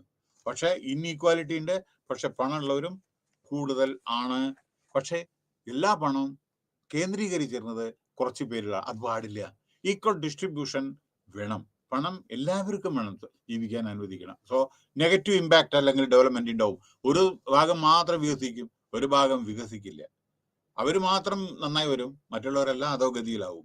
അപ്പൊ എക്സിസ്റ്റിംഗ് സോഷ്യൽ സ്ട്രക്ചർ, അതിനെ പറ്റിയിട്ടാണ് പറയുന്നത്. അപ്പൊ എക്സിസ്റ്റിംഗ് സോഷ്യൽ സ്ട്രക്ചർ, ഡെമോക്രസി ഗവേണൻസിനെ പറ്റി പറഞ്ഞു. ഓക്കെ, നോ യെസ്, വേറൊരു കാര്യം എന്താണ് പറഞ്ഞ, yes, social climate, okay, exponential area, അതായത് എന്താണെന്നറിയോ, ക്രമാതീതമായ മാറ്റം. 21ാമത്തെ സെഞ്ചുറിയിൽ നമ്മുടെ അതായത് verse population production problems due to the massive exponential increase in the population. പറയേണ്ട ആവശ്യമില്ലല്ലോ, ഏറ്റവും കൂടുതൽ പോപ്പുലേഷൻ, അത്രത്തോളം പ്രശ്നങ്ങൾ നമുക്കുണ്ട്. സ്കൂൾ വേണം, ഇലക്ട്രിസിറ്റി വേണം, വാട്ടർ വേണം, വീട് വേണം, ലാൻഡ് വേണം, ഇതൊക്കെ വേണ്ടേ? ലാൻഡ് ഇടയിലെ വീട് വയ്ക്കാൻ പറ്റൂ. അപ്പൊ അങ്ങനെ വളർന്നു പന്തലിച്ച് വരികയാണ്. 21ാമത്തെ സെഞ്ചുറിയിൽ എത്രയോ ഡെവലപ്പ് ചെയ്തുകൊണ്ടിരിക്കുകയാണ്. ഓരോ രാജ്യങ്ങളും ഓരോ വിധത്തിൽ ഫേസ് ചെയ്യുന്നു. അടുത്ത റോൾ ഓഫ് ഇൻഡസ്ട്രി, പറയേണ്ട ആവശ്യമില്ലല്ലോ. ഇന്ത്യയിലെ പ്രൈവറ്റ് ഇൻഡസ്ട്രി വേണം, ഗവൺമെന്റ് ഇൻഡസ്ട്രീസും വേണം. പബ്ലിക് സെക്ടർ അണ്ടർടേക്കിംഗ് ഉണ്ട്, private industry. Private sector undertaking their role is significant. Take the example, 1921 Tata iron steel Jamshedpur എത്ര 1,70,000 ആളുടെ ജോലി ചെയ്യുന്നുണ്ട് അന്ന്. എന്ന് വെച്ചാൽ അവരും എത്രയോ ആളുകൾക്ക് ജോലി കൊടുക്കുന്നുണ്ട്. ഇൻഫോസിസ് 5 ലക്ഷം 4 ലക്ഷം 5 ലക്ഷം ആൾക്ക് ഇൻഫോസിസ് കൊടുക്കുന്നുണ്ട്. സോറി TCS ഇൻഫോസിസ് കൊടുക്കുന്നുണ്ട് 4 ലക്ഷത്തിന്. അപ്പൊ പ്രൈവറ്റ് പാർട്ടി റോളൊന്നും പ്ലേ ചെയ്യുന്നില്ലേ? ഇന്ത്യയുടെ ഈ സോഫ്റ്റ്വെയറും ഇത് കംപ്ലീറ്റ് ടെക്നോളജി ഇതാരെ റോൾ പ്ലേ ചെയ്യുന്ന ആരാണ്? പ്രൈവറ്റ് അല്ല. അപ്പൊ അവരെ നമ്മൾ എൻകറേജ് ചെയ്യണം. ഒപ്പം ഗവൺമെന്റിന്റെയും വേണം. മനസ്സിലായില്ലേ? പബ്ലിക് സെക്ടർ അണ്ടർടേക്കിംഗ് അറിയാലോ, നമ്മൾ ഇന്ത്യൻ കോർപ്പറേഷൻ, ഗെയിൽ, ONGC എന്നൊക്കെ, അതും വേണം ഇതും വേണം. അപ്പൊ അവരുടെ economic condition, നമ്മൾ role of industry, sustainable development can be operationalise in terms of conservation. നമ്മുടെ നാച്ചുറൽ റിസോഴ്സസ്, മിനറൽസ് എല്ലാം നമ്മൾ മെയിൻറ്റെയിൻ. നോക്കൂ, ഒരു ചെറിയ സമയത്തിന്റെ അഭാവമാണ് ഞാൻ പറയുന്നത്. നമ്മുടെ take the example of Bihar. ഒരു ഏറ്റവും ഡെവലപ്മെന്റ് ഇല്ലാത്ത ഒരു സ്റ്റേറ്റിലെ ആണ് നമ്മുടെ ബീഹാർ. പക്ഷെ ബീഹാറിന്റെ ചരിത്രം അറിയുമോ നിങ്ങൾക്ക്? ഇതേമാതിരി അനുഗ്രഹിച്ച ഒരു സംസ്ഥാനം വേറെ ഇല്ല. എന്തറിയോ? മിനറൽസ്, മെറ്റൽസ്, എല്ലാ വിധത്തിലുള്ള മിനറൽസും മെറ്റൽസ്, കോള്, അതെല്ലാം ഉണ്ട് അവിടെ.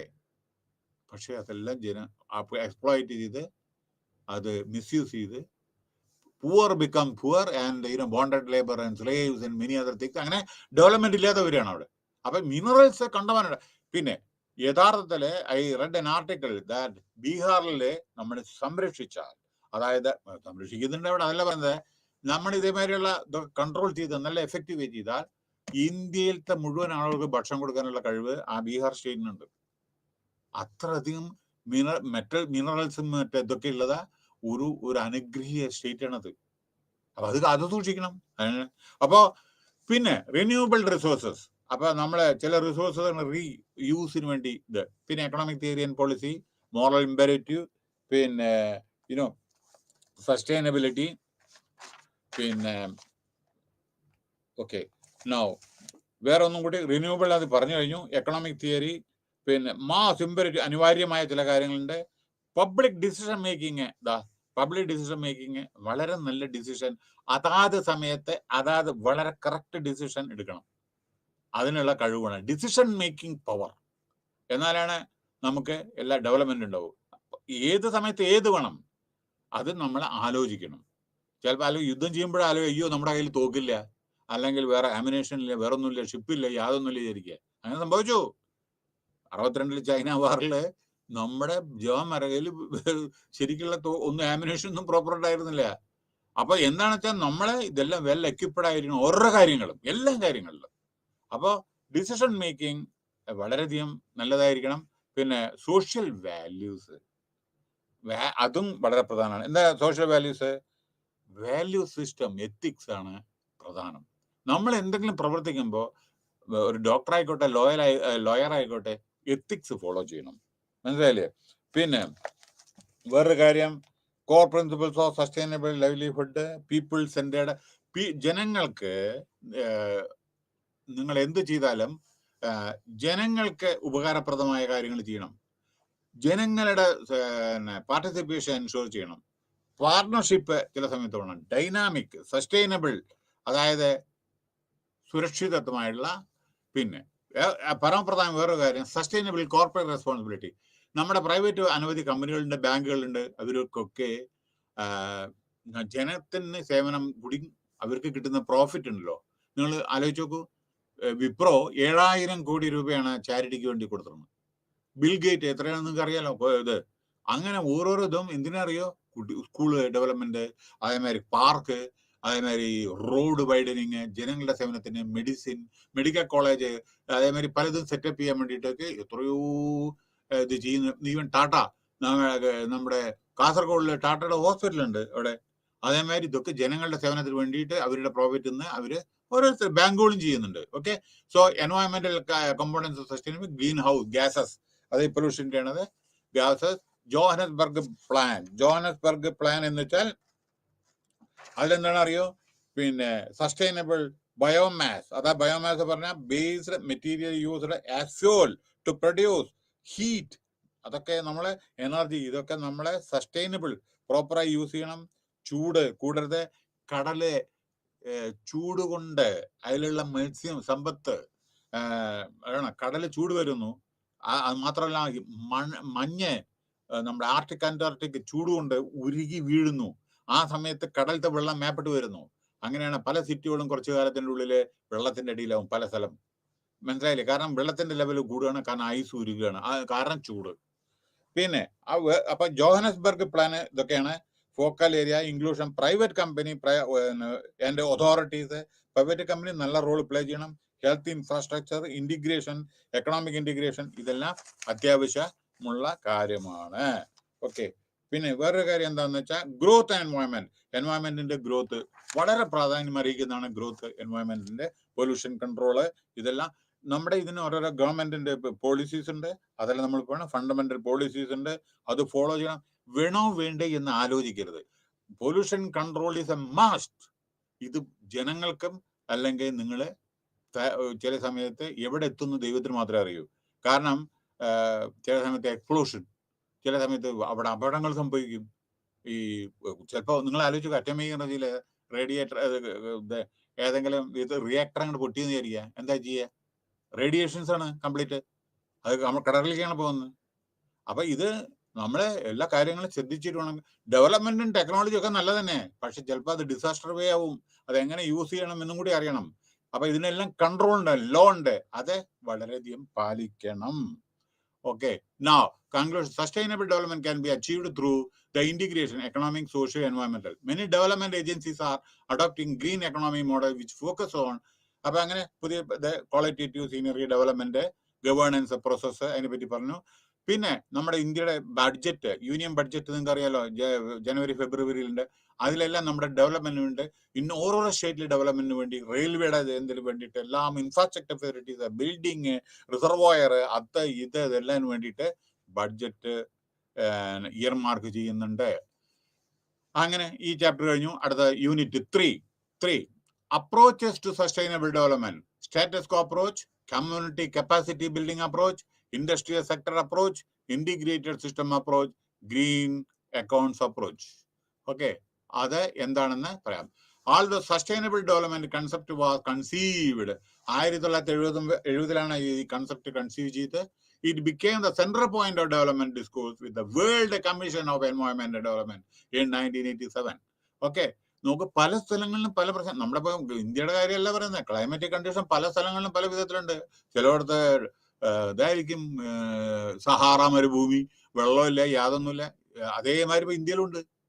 ചിലയിടത്ത് വെള്ളം ഈ രാവിലെ മുതൽ പോയിട്ടുണ്ടെങ്കിൽ വൈകുന്നേരം തിരിച്ചു വരണം. മറ്റേ ഒരു ഇതില് മടുക്കയില് വെള്ളം കൊണ്ടുവരാൻ വേണ്ടിയിട്ട് അത്ര ദൂരെ പോകണം, രാജസ്ഥാനില് ചിലയിടത്ത്. അങ്ങനെ ഉണ്ടായിരുന്ന ഒരു കാലം. ഓക്കെ, സോ അങ്ങനെ അപ്പൊ ഇതൊക്കെ വാട്ടർ ഷോർട്ടേജ് ഉണ്ട്. അപ്പൊ ഇതൊക്കെ ക്ലൈമറ്റിക്കിന്റെ ഇതാണ്, എൻവയോൺമെന്റൽ പ്രോബ്ലംസ് ആണ്. ചിലയിടത്ത് മഴ പെയ്യാത്ത സ്ഥലമുണ്ട്, ചിലയിടത്ത് എല്ലാ സമയത്തും മഴയുള്ള സ്ഥലമുണ്ട്. ഇങ്ങനെയൊക്കെ ഉണ്ട്. അപ്പോ 1992 SDGs, അസിസ്റ്റന്റ് ഡെവലപ്മെന്റ് ഗ്രൂപ്പ്സ്, അത് ഇന്നലെ ഞാൻ പറഞ്ഞതാണ്. പിന്നെ പല ഗ്രൂപ്പുകളും, but the nations were mostly unsuccessful in moving. പക്ഷേ പല രാജ്യങ്ങളും അതിന് പ്രാധാന്യം കൊടുക്കുന്നില്ല. അതിന്റെ ഭവിഷ്യത്തുകള് ഭയാനകമാണ്. മനസ്സിലായില്ലേ? Moving other achievement, the world leaders. നോക്കുമ്പോ നിങ്ങള് ഇറാഖ് നോക്കൂ. ഇറാഖ് എന്ത് അമേരിക്കയിൽ കണ്ട ബോംബ് ഇട്ടതിന് കംപ്ലീറ്റ് ഒരു രാഷ്ട്രത്തിന് അതിന്റെ പകുതി പോയി. മനസ്സിലായില്ലേ? ഇനി അത് റീബിൽഡ് ചെയ്യുമ്പോഴേക്ക് എത്ര സമയം പിടിക്കുന്ന ആലോചിച്ചു. അപ്പൊ അതേമാതിരി യുക്രൈൻ ഒന്ന് ടി വി ഒന്ന് കണ്ടുപോയി. യുക്രൈന്റെ സ്ഥിതി തന്നെ കണ്ടു. ബോംബ് ഇട്ടിട്ട് കംപ്ലീറ്റ് ബിൽഡിംഗ് തകർത്ത്, ഇലക്ട്രിസിറ്റിയില്ല, യാതൊന്നും. അത് റീബിൽഡ് ചെയ്യണമെന്ന് വെച്ചാൽ എത്ര സമയം പിടിക്കുന്ന ആലോചിച്ചു. സ്കൂൾസ് എല്ലാം നശിച്ച്, reservoir, dam, power supply complete എല്ലാം. അപ്പൊ ഇതൊക്കെ നമ്മളെ അപ്പൊ ഇതിനൊക്കെ വേൾഡ് ഇതിന്റെ ചില ഗൈഡ് ലൈൻസ് ഉണ്ട്. അതേ പ്രകാരം നമ്മൾ എല്ലാ രാഷ്ട്രങ്ങളും പ്രവർത്തിക്കണം. ദ വേൾഡ് ലീഡേഴ്സ്, കാരണം നമ്മൾ ഡെവലപ്മെന്റിന് വേണ്ടിയിട്ടാണല്ലോ പറയുന്നത്, നശിപ്പിക്കാൻ വേണ്ടിയിട്ടല്ലല്ലോ പറയുന്നത്. The world leaders came together in 2012 and developed the framework to achieve Millennium Development Goals, MDG. എന്തായിരിക്കണം കുറേ വർഷങ്ങൾക്ക് ശേഷം എന്തായിരിക്കണം? Planning is very very essential, but they could not set an agenda for. എന്താ പറയുക, ചില സമയത്ത് ചില രാജ്യങ്ങൾ യോജിക്കില്ല, ചില രാജ്യങ്ങൾ യോജിക്കും. അങ്ങനെയൊക്കെയുള്ള ചിലപ്പോൾ ടേക്ക് നമ്മൾ നോർത്ത് കൊറിയ, ഞാൻ ബോംബിടും എന്ന് പറയാ അയാൾ ബോംബിടും പറഞ്ഞാൽ ബോംബിടും നോക്കൂ, കാരണം അയാളെ ചോദ്യം ചെയ്യാൻ ആരുമില്ല അവിടുത്തെ കിങ് പ്രസിഡന്റ്. അങ്ങനെയൊക്കെയുണ്ട്. അപ്പൊ ചില രാജ്യങ്ങൾ ഫേവറബിൾ ആണ്, ചിലത് ഇല്ല. 2015 UN laid down 17 SDGs ഇന്നലെ ഞാനത് പറഞ്ഞതാണ്, വിത്ത് 169 ഇൻഡിക്കേറ്റർ ടാർഗറ്റ്. ഇന്നലെ ഞാൻ പറഞ്ഞത് have been developed for the nation to follow. 193 ഇത് ഞാൻ ഇന്നലെ പറഞ്ഞതാണ്. 193 രാജ്യം അതിൽ സൈൻ ചെയ്തിട്ടുണ്ട്. അതായത് ഓരോരോ ഗ്രൂപ്പ് എന്താ ചെയ്യേണ്ടത്, എൻവയോൺമെന്റൽ പ്രൊട്ടക്ഷനും മറ്റേതിനൊക്കെ വേണ്ടിയിട്ട്, ജനങ്ങളുടെ പോവർട്ടി ഇറാഡിക്കേഷൻ, എഡ്യൂക്കേഷന് വേണ്ടി എന്താ ചെയ്യണം, ഇൻഡസ്ട്രി ഡെവലപ്മെന്റ് എന്താ ചെയ്യേണ്ടത്. Unit deals with each sustainable development under which there are numerous approaches, but only the major ones will be dealt in this unit. Status quo approach. എന്താണ് സ്റ്റാറ്റസ് കോ അപ്രോച്ച്?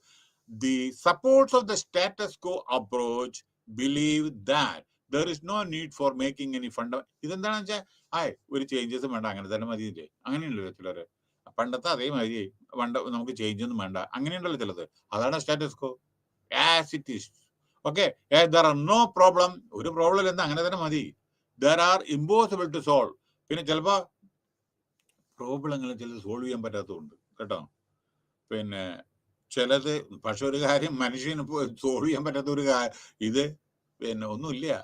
ചില സമയത്ത് അങ്ങനെ ഗവൺമെന്റിന് will power ഉണ്ടെങ്കിൽ എല്ലാ കാര്യങ്ങളും സാധിക്കും, മനസ്സിലായില്ലേ? അങ്ങനെ പ്രോബ്ലംസ് ഉണ്ടാവും. പക്ഷേ നോക്കുക, ഞാൻ ചെറിയ 1-2 ഉദാഹരണങ്ങൾ ഞാൻ പറയാം. ഈ നമ്മുടെ ഹൈദരാബാദ് ടേക്ക് ചെയ്ത്, നമ്മൾ ആരും തിരികെ ഞാൻ എന്തെങ്കിലും ഒരു എക്സാമ്പിൾ പറയുമ്പോൾ ഉദാഹരണമാണ് ഞാൻ പറഞ്ഞത്. ഹൈദരാബാദിലെ ചാർമിനാർ നിങ്ങൾക്ക് അറിയാലോ, അവിടെ ഒരു ഫ്ലൈ ഓവർ വരണം പറഞ്ഞു, മൽക്കപ്പേട്ടിൽ ഒരു ഫ്ലൈ ഓവർ വരണം പറഞ്ഞു. I was also there working at that time in government. Fly ഓവറിന് അവർ ഒബ്ജക്റ്റ് ചെയ്തു, കാരണം ഇവിടെ പറ്റില്ല, അങ്ങനെയാണ് ഇങ്ങനെയാണ് എന്നൊക്കെ പറഞ്ഞിട്ട്. ഇല്ല ഞങ്ങളുടെ ബിസിനസ് പോകും, കാരണം ഈ ഫ്ലൈ ഓവർ വരുമ്പോൾ താഴെയുള്ള കച്ചവടം പോകും, അങ്ങനെയാണ് എന്നൊക്കെ പറഞ്ഞിട്ട് അങ്ങനെ. അപ്പൊ എന്ത് ചെയ്തു, മുനിസിപ്പൽ കോർപ്പറേഷൻ ഹൈദരാബാദ് നോട്ടീസ് കൊടുത്തു, അല്ല നിങ്ങൾ ഒഴിഞ്ഞു പോകണം, ഇവിടെ ഫ്ലൈ ഓവർ അത്യാവശ്യമാണ്, അപകടങ്ങൾ വരുന്നു, ട്രാഫിക് ഭയങ്കരമാണ്, ഇടിയും ഡെയിലി മരണങ്ങൾ സംഭവിക്കണം, ഫ്ലൈ ഓവർ വേണമെന്ന്.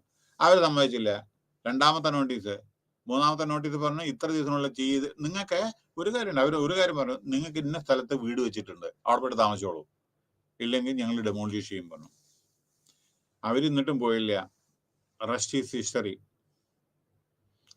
3 മാസത്തിനുള്ള അവിടെ 3-4 മാസത്തിനുള്ള അവിടെ ഫ്ലൈ ഓവർ വന്നു. അവര് കൊണ്ടുവന്ന് ബുൾഡോസറും മറ്റും കൊണ്ടുവന്ന് അവിടെ. കാരണം ഗവൺമെന്റിന് വേണം, എന്താ വെച്ചാൽ അവിടെ എന്ന് ആക്സിഡന്റ് മരണമാണ്. പറഞ്ഞാൽ കേട്ടില്ല എന്നുണ്ടെങ്കിൽ ചിലപ്പോൾ അത് ചിലപ്പോൾ ചെയ്യേണ്ടി വരും ചില സമയത്ത്. കാരണം എന്താ അറിയോ, ജനങ്ങൾക്ക് വേണ്ടിയിട്ടാണല്ലോ ഇതൊക്കെ, അല്ലാതെ ഒരു പർട്ടിക്കുലർ ഒരാൾക്ക് ഒരു ഗ്രൂപ്പിന് വേണ്ടിയിട്ടല്ലല്ലോ. ഇപ്പൊ ഞാൻ വേറൊരു കാര്യം പറയാം. I was in Bombay. അവിടെ national highway, eastern express highway എന്ന് അവിടെ പോണ ന്യൂ ബോംബെയിലേക്ക് പോണ റോഡുണ്ട്. അവിടെ എന്ത് പറ്റി, അതിഭയങ്കര വീതിയാണ് റോഡിന്, പക്ഷേ ഫർദർ അത് പോരാ, ട്രാഫിക് അത്രത്തോളം കൺജസ്റ്റഡ്, കാരണം പൂനെക്ക് പോണ റോഡാണത്, അതിഭയങ്കര റോഡ്. അപ്പൊ അവിടെ എന്ത് പറ്റി, ഒരു റോഡിന്റെ നടുക്കില് ഒരു ചെറിയ വിഗ്രഹം, ഏതിൻ്റെന്ന് ഞാൻ പറയുന്നില്ല, അതൊന്നും കാരണം അതൊന്നും പറയാൻ പറ്റില്ല, ഒരു ചെറിയ വിഗ്രഹം ഒരാൾ വെച്ച് പൂജിച്ചു റോഡിന്റെ നടുക്കില്, ഹൈവേയുടെ നടുക്കില്. എന്നിട്ട് പറഞ്ഞു ഇതിനെ റോഡ് പോകാൻ പാടില്ല എന്ന്. അപ്പൊ നേരെ മറിച്ച് അതിനെ ഹൈവേ പോണ. അപ്പൊ അതിനുള്ളില് അവര് കുറെ ചാന്തും മറ്റേ ഇതേമാതിരി ഇതൊക്കെ ഇട്ടിട്ട്, മാലയൊക്കെ ഇട്ടിട്ട്, അവിടെ മുഴുവൻ ഒരു ഇതൊക്കെ ഇട്ടിട്ട്, ഒരു ടെന്റ് മാരി കെട്ടിയിട്ട്, ഇത് ഞങ്ങളുടെ അമ്പലമാണ്, ഇത് പാടില്ല എന്ന് പറഞ്ഞിട്ട് അവിടുന്ന് ഇവര് ബോംബെ മുനിസിപ്പൽ കോർപ്പറേഷനോട് ഇവര് ഗവൺമെന്റിനോട് പറഞ്ഞു, മഹാരാഷ്ട്ര ഗവൺമെന്റിനോട് പറഞ്ഞു, ഇവിടെ പാടില്ല, ഇത് ഞങ്ങളുടേതാണ്, ഇത് അഫക്റ്റ് ചെയ്യും, ഞങ്ങളുടേത് മതപരമായിട്ടുള്ളത് അങ്ങനെയാണ് എന്നൊക്കെ പറഞ്ഞിട്ട്. ഓക്കെ, അപ്പൊ സാധാരണ ഇത്തരത്തില് നമ്മുടെ ഗവൺമെന്റ് ഇന്റർഫിയർ ഇല്ല. പക്ഷേ റോഡ് അവിടെ വളഞ്ഞിട്ടുണ്ടെങ്കിൽ, വളഞ്ഞു പോയി അതിന്റെ ഇത് വളഞ്ഞു വീണ് അതിനേക്കാളും അപകടങ്ങളായിരിക്കും. കാരണം സ്ട്രെയിറ്റ് ആണ് റോഡ്. അപ്പൊ എന്താ പറ്റുന്ന വെച്ചാ ആരും പെട്ടെന്ന് ശ്രദ്ധിക്കില്ല. ഇത് ഇവിടെ പോയി ഡൈവേർട്ട് ചെയ്തിട്ട് പോണെന്ന് തിരിച്ച്. ഒരു രാവിലെ കണ്ടു, ഇതിനെടുത്തിട്ട് ഒരു സൈഡിൽ വെച്ചിട്ട് അവർ വളരെ ആദരവോട് കൂടിയിട്ട് വേറെ സ്ഥലത്ത് പ്രതിഷ്ഠ ചെയ്തിട്ട് ഇവിടെ കാംബ്ലി അടിച്ചു പൊളിച്ചു. എന്നിട്ട് പക്ഷെ ആ വിഗ്രഹം എടുത്തിട്ട് അങ്ങോട്ട് മാറ്റി അവിടെ വളരെ സുന്ദരമാക്കി അവിടെ റോഡിന്റെ ഒരു സൈഡിൽ വെച്ച് അവരെന്നെ എല്ലാ കാര്യങ്ങളും ചെയ്ത്. പക്ഷെ ഇവിടെ റോഡ് അങ്ങനെയൊക്കെ ചില സമയത്ത് ജനങ്ങൾക്ക് വേണ്ടി ഇത്തരത്തിലുള്ള ഇതൊക്കെ ചെയ്യേണ്ടി വരും. ചില സമയത്ത് അതാണ് ഗവൺമെന്റിന്റെ വിൽ പവർ. ചിലപ്പോൾ അത്യാവശ്യമായിട്ട് വരും. കാരണം വെച്ചാൽ ആക്സിഡന്റ് ജനങ്ങൾ മരണപ്പെടില്ലേ അവിടെ, അങ്ങനെയാണ്. അപ്പോൾ although change are required which can be made by making adjustment, there is no imperative need to change the means of decision making. അപ്പോൾ selecting from alternative become difficult. ചില സമയത്ത് ആൾട്ടർനേറ്റീവ് ഫൈൻഡ് ചെയ്യാൻ ബുദ്ധിമുട്ടാണ്. പിന്നെ സപ്പോർട്ട് ഓഫ് ദ സ്റ്റാറ്റസ് പറ്റിയിട്ടാണ്, അത് ഒന്നും പറയുന്നില്ല. Community capacity building approach. കമ്മ്യൂണിറ്റിയിൽ അതായത് റിസോഴ്സസ് വേണം. Community capacity building CCB approach propose skill development. അതായത് ജനങ്ങൾക്ക് ജോലി ചെയ്യാനുള്ള സ്കിൽ വേണം. കാരണം അവരുടെ നോളജ് ഇൻക്രീസ് ചെയ്യണം. എന്നാലേ അവർക്ക് ഏതെങ്കിലും വിധത്തിൽ ജോലി ചെയ്ത് ജീവിക്കാൻ പറ്റൂ. അതിന് എല്ലാ കമ്മ്യൂണിറ്റിയും ഗവൺമെന്റും സഹകരിക്കണം. അവരുടെ സ്കിൽ ഇല്ലെങ്കിൽ സ്കിൽ ഉണ്ടാക്കണം. ഒരു കാർപ്പൻറ്റർ ആണെന്ന് വെച്ചാൽ എങ്ങനെയാണ് അത് ചെയ്യുന്നത് വെച്ചാൽ അവർ പഠിപ്പിക്കണ്ടേ. ഒരു വെൽഡർ ആണെന്ന് വെച്ചാൽ അത് പഠിപ്പിക്കണ്ടേ. അന്ന് അയാൾ ജീവിച്ചോളില്ലേ. സോ അങ്ങനെയാണ്. അപ്പൊ റിസോഴ്സസ്, സോഷ്യൽ ബൗണ്ട്സ്, വീട്. ഓക്കെ. ഇൻഡസ്ട്രിയൽ സെക്ടർ, ഇൻഡസ്ട്രിയെ പറ്റി ഞാൻ പറഞ്ഞു. Industrial sector approach commonly refer to industry approach implies that industry or business. എത്രയോ ആളുകൾ ജോലി ചെയ്യുന്നതാണ്, എത്രയോ ഇൻഡസ്ട്രീസ് ഉണ്ട്. അതെല്ലാം ഇന്ത്യക്ക് അനിവാര്യമാണ്. ഇന്ത്യയുടെ എക്സ്പോർട്ട് കൂടിയാലാണ് നമ്മുടെ GDP കൂടൂ. മാനുഫാക്ചറിങ് അത്യാവശ്യമാണ്. മറ്റേത് ഇപ്പോൾ ഉള്ളത് സർവീസ് സെക്ടറാണ്, IT. അതല്ല നമ്മുടെ പ്രൊഡക്ഷൻ. ഓട്ടോമൊബൈൽ ഇൻഡസ്ട്രി ആയിക്കോട്ടെ, മാനുഫാക്ചറിങ് ഇൻഡസ്ട്രി ആയിക്കോട്ടെ, ഫാർമസ്യൂട്ടിക്കൽ ആയിക്കോട്ടെ, അത് നമ്മൾ എക്സ്പോർട്ട് ചെയ്താലാണ് GDP മേപ്പെട്ടു. സോ അതേ പ്രകാരം private sector has been highlighted as A partner. നോക്കുമ്പോ മാരുതി ഒക്കെ എക്സ്പോർട്ട് ചെയ്യുന്നുണ്ട്, ഹീറോ ഹോണ്ട എക്സ്പോർട്ട് ചെയ്യുന്നുണ്ട്, ബജാജ് എക്സ്പോർട്ട് ചെയ്യുന്നുണ്ട്. നമ്മുടെ revenue export means inflow of funds, import means outflow of fund. നമ്മുടെ പൈസ അങ്ങോട്ട് പോകണു. അപ്പൊ എന്താ നമ്മൾ ചെയ്യേണ്ടത്? എക്സ്പോർട്ടാണ് കൂടുതൽ ചെയ്യേണ്ടത്. എന്നാലാണ് നമുക്ക് റവന്യൂ ഉണ്ടാവും. So stimulating economic growth and job. അപ്പോ എന്താ പറ്റുന്ന വെച്ചാൽ ഇൻഡസ്ട്രി ഉണ്ടെങ്കിൽ ജോബ് ക്രിയേഷൻ ഉണ്ടാവും. ഇപ്പൊ നമ്മുടെ ഓരോരോ ഇൻഡസ്ട്രീസ് എത്ര ആളെ ജോലി ചെയ്യുന്ന അറിയില്ല. മാരുതിയിലേക്ക് എത്ര ആളെ ജോലി ചെയ്യുന്നത്? ആയിരക്കണക്കിന് ആളുകളല്ലേ ജോലി ചെയ്യുന്നത്. ഈ കമ്പനി ഉണ്ടാവുണ്ടല്ലേ. പിന്നെ ബാങ്ക്, ഇൻവെസ്റ്റ്മെന്റ്, ഫൈനാൻസ്, ബാങ്കുകളിൽ എത്രയാണെന്ന് നോക്കൂ, ആയിരക്കണക്കിന് ആളുകളല്ലേ. ഇൻഷുറൻസ് കമ്പനിയിൽ ഇത് ഉണ്ടാവുണ്ടല്ലേ അതിൽ ജോലി ചെയ്യുന്നത്. ഓക്കെ. സോ ഇതൊക്കെ അത്യാവശ്യമാണ് നമ്മുടെ ഹ്യൂമൻ സർവൈവൽ. ഷെയറിംഗ് റിസോഴ്സസ്, നോളജും അത്യാവശ്യം. Knowledge management is very very essential. Highly talented person, അവരും ആവശ്യമാണ്. നമ്മുടെ രാജ്യ പുരോഗതിക്ക് ഹൈലി ടാലന്റഡ് ആളുകളെ റീറ്റെയിൻ ചെയ്യും വേണം. നോളജ് ഉണ്ട് എന്നുണ്ടെങ്കിൽ നമ്മൾ എന്താ India one of the very beautiful country. അതായത് ഏറ്റവും കൂടുതൽ കോൺട്രിബ്യൂഷൻ IT സെക്ടറിലെ ലോകത്തിൽ തന്നെ 3-ാം സ്ഥാനത്തെയാണ്. സംതിങ് 3-4 എന്തോ ആണ് സ്ഥാനമാണ്. ഏറ്റവും നല്ലതാണ്. അപ്പോൾ നമ്മുടെ man power very beautiful. No responsible entrepreneurship, eco friendly. നമ്മൾ എക്കോ ഫ്രണ്ട്ലി ആയിരിക്കണം. ഇന്റഗ്രേറ്റഡ് മാനേജ്മെന്റ്, കോർപ്പറേറ്റ് പ്രിയോറിറ്റി, ഓരോരുത്തർക്ക് പ്രിയോറിറ്റി ഉണ്ട്. കസ്റ്റമർ അഡ്വൈസ് ഉണ്ട്. അതേമാതിരി എംപ്ലോയിയുടെ എഡ്യൂക്കേഷൻ. ശ്രദ്ധിക്കണേ, നമ്മളൊരു എംപ്ലോയി ആകുമ്പോൾ അവർക്കൊരു എഡ്യൂക്കേഷൻ ഉണ്ടാവും. പക്ഷേ അവർക്ക് ഫർദർ എഡ്യൂക്കേഷൻ വേണ്ടി നമ്മളെ അവർ അപ്ഗ്രേഡ് ചെയ്യാൻ വേണ്ടിയിട്ടും പുതിയ അവർ പഠനം, അതൊക്കെയാണ്. ഇപ്പൊ ഇഗ്നൂവിൽ പകുതിയും ജോലി ചെയ്യുന്ന ആളുകളാണ് നമ്മുടെ ഇഗ്നൂവിൽ അഡ്മിഷൻ എടുത്ത ആളുകൾ. അപ്പൊ അതിന്റെ അർത്ഥം എന്താണ്? വിദ്യാഭ്യാസം കൂടുന്തോറും അതേമാതിരി നമുക്ക് ജോലിയും, നമുക്ക് ആൾട്ടർനേറ്റീവ് നല്ല ജോലിയും ചെയ്യാം, ഇൻകമായി. അതിനോടൊപ്പം നമ്മുടെ വിദ്യാഭ്യാസം. ഇപ്പൊ നമ്മുടെ ഇഗ്നു അതാണല്ലോ. ഇപ്പൊ നമ്മൾ ജോലി, എത്രയോ ആളുകൾ ജോലി ചെയ്യുന്നുണ്ട്, മനസ്സിലായില്ലേ? അപ്പൊ പക്ഷെ അതേ പ്രകാരം ആളുകള് പഠിക്കുന്നുണ്ട്. ഇപ്പൊ ഇന്നലെ തന്നെ കണ്ടു, മാസ്റ്റേഴ്സിന്റെ ഞാൻ പഠിപ്പിച്ചിരുന്ന കുട്ടി, അവൻ PhD ചെയ്യണം പറഞ്ഞിട്ട് വേറെ സ്ഥലത്ത് PhD ചെയ്യുന്നു. അപ്പൊ ജോലി ചെയ്യുന്നുണ്ട്. സുപ്രീം കോടതി അഡ്വക്കേറ്റ് ആണ് അവൻ. എന്റെ സ്റ്റുഡന്റ് ആണ്. പക്ഷേ അവൻ അളഗപ്പ യൂണിവേഴ്സിറ്റിയിൽ ഒരു MPയുടെ ഇത് എന്റെ സ്റ്റുഡന്റ് ആയിരുന്നു. അവൻ ഇപ്പോൾ PhD എടുക്കുന്നത് എന്നോട് പറഞ്ഞിട്ടുണ്ടായിരുന്നു ഇന്ന ഓരോ കാര്യങ്ങളൊക്കെ. അപ്പൊ എന്താ പറയുക, അങ്ങനെ നമ്മൾ ജോലിയും ചെയ്യണം.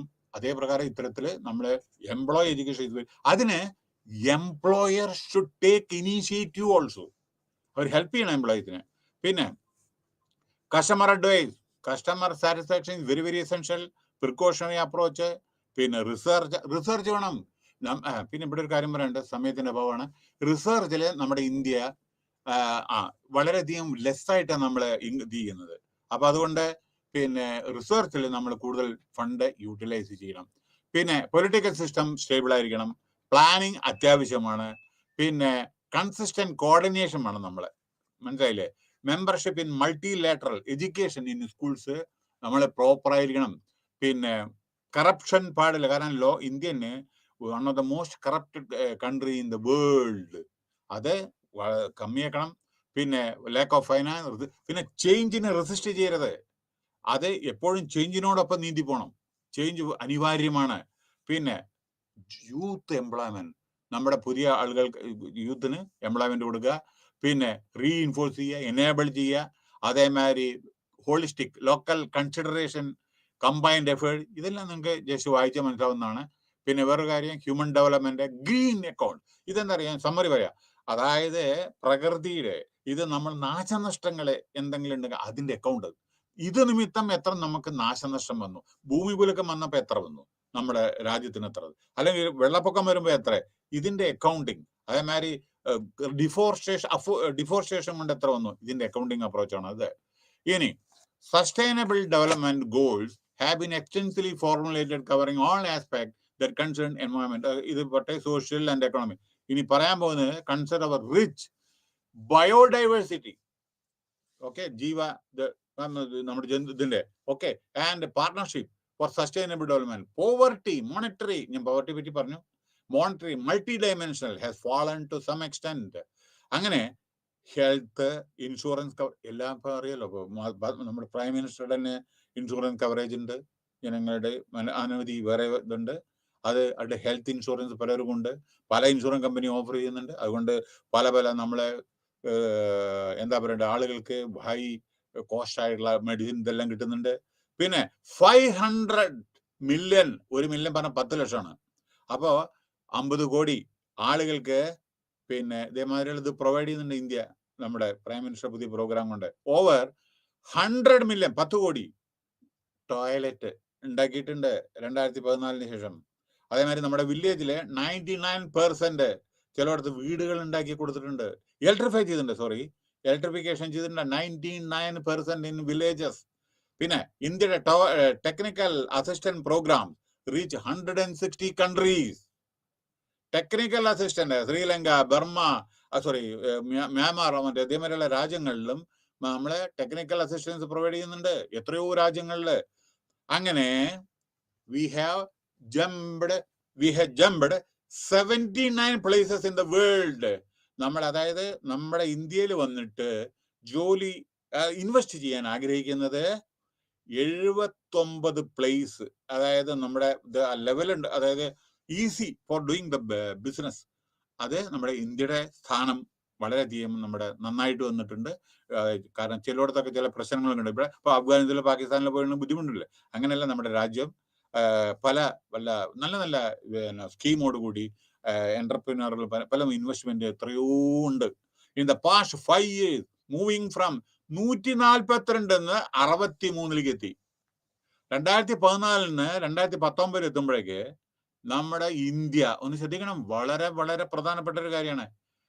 ജോലി ഇവിടെ വന്ന് ഇൻവെസ്റ്റ് ചെയ്യാൻ ആഗ്രഹിക്കുന്നത് 2014 142 ആയിരുന്നു സ്ഥാനം. ഇന്ന് ഇന്ത്യയുടെ സ്ഥാനം 63. അപ്പൊ എവിടെ എത്തി നോക്കിയോളൂ. അപ്പൊ നമ്മുടെ വീട് വെച്ചു കൊടുക്കുക, റൂറൽ ഇലക്ട്രിഫിക്കേഷൻ, അതേമാതിരി നമ്മുടെ സാനിറ്റേഷൻ, അതേമാതിരി toilet facilities, biodiversity, poverty eradication, അതേമാതിരി കർഷകർക്ക് ഉള്ള ചില പ്രൈം മിനിസ്റ്ററുടെ 6000 രൂപ എന്തോ സംതിങ് അതുണ്ട്. വിള അവരുടെ ഇതെല്ലാം കൃഷിയൊക്കെ ഉണ്ടല്ലോ, അതിന്റെ ഇൻഷുറൻസ് ഉണ്ട്. Farmers are happy to a certain extent. Not എല്ലാം വളരെയധികം ഹാപ്പി എന്നല്ല പറയുന്നത്, to a certain extent something better than nothing. അപ്പൊ അതുകൊണ്ട് ജനങ്ങളെ പട്ടിണിയില്ലാതെ ജീവിക്കാം, അങ്ങനെയുള്ള ഇതുണ്ട്. അപ്പൊ these are all part. For example for the progress pay, ഇത് നിതി ആയോഗിന്റെ റിപ്പോർട്ടാണ്. നിതി ആയോഗ് പറയാം, planning commission. Okay, planning commission അതിന്റെ പേരാണ് ഇപ്പൊ നിതി ആയോഗ്. ഓക്കെ, ഇത് പ്രൈം മിനിസ്റ്ററുടെ കീഴിലാണ്. പ്രൈം മിനിസ്റ്ററാണ് ഇതിന്റെ ചെയർമാൻ, അതിന്റെ കീഴിലെ ഡെപ്യൂട്ടി ചെയർമാനുണ്ട്. അപ്പൊ ഇതാണ്. പിന്നെ one more thing I just want to tell you, this is over actually, but before that ഞാൻ എൻഡ് ചെയ്യുന്നതിന് മുമ്പ് ഒരു വർത്തമാനം കൂടി പറയട്ടെ. ഈ BPAG 174, ഓൺലി 1 മിനിറ്റ്. BPAG 174 നിങ്ങളെ അസൈൻമെന്റ് എല്ലാം എഴുതുമ്പോൾ മാർക്കിന്റെ അടിസ്ഥാനത്തിൽ നിങ്ങൾ എഴുതണം. വെറും 2-3 ലൈൻ എഴുതിയെങ്കിൽ ചിലപ്പോൾ ആ മാർക്ക് കിട്ടില്ല. അപ്പോൾ എത്ര മാർക്ക് അലോട്ട് ചെയ്തിട്ടുണ്ടോ അതനുസരിച്ച് എഴുതിയാലാണ് മാർക്ക് കിട്ടൂ. അല്ലാതെ 2-3-4 സെന്റൻസ് ആവാതെ കൂടുതലും വേണ്ട, പക്ഷെ അതിനനുസരിച്ച് മാർക്കിനനുസരിച്ച് എല്ലാവരും എഴുതിയാൽ നല്ല മാർക്ക് കിട്ടും. ഈ അസൈൻമെന്റ് ഒക്കെ എഴുതുന്ന സമയത്ത് അത് നിങ്ങളുടെ ടോട്ടൽ ഇതിൽ വരുന്നതാണ്. നിങ്ങൾ പരീക്ഷയുടെ മാർക്കിന്റെ ഒപ്പം ആഡ് ചെയ്യുന്നതാണ്. അപ്പോൾ ഇതും വളരെ എസെൻഷ്യൽ ആണ്. അപ്പോൾ read the text books which Indira Gandhi open university supplied. വായിച്ച് പരീക്ഷയുടെ മുമ്പെല്ല വായിച്ച് മനസ്സിലാക്കുക. എന്തെങ്കിലും ഡൗട്ട് ഓഫ് കോഴ്സ് ഉണ്ടായെന്നുണ്ടെങ്കിൽ നിങ്ങൾക്ക് ഇതേമാതിരിയുള്ള ക്ലാസ്സുകളൊക്കെ ഉണ്ടാവും ഇടയ്ക്കിടയ്ക്ക് കേട്ടോ. Okay, all the best. Thank you.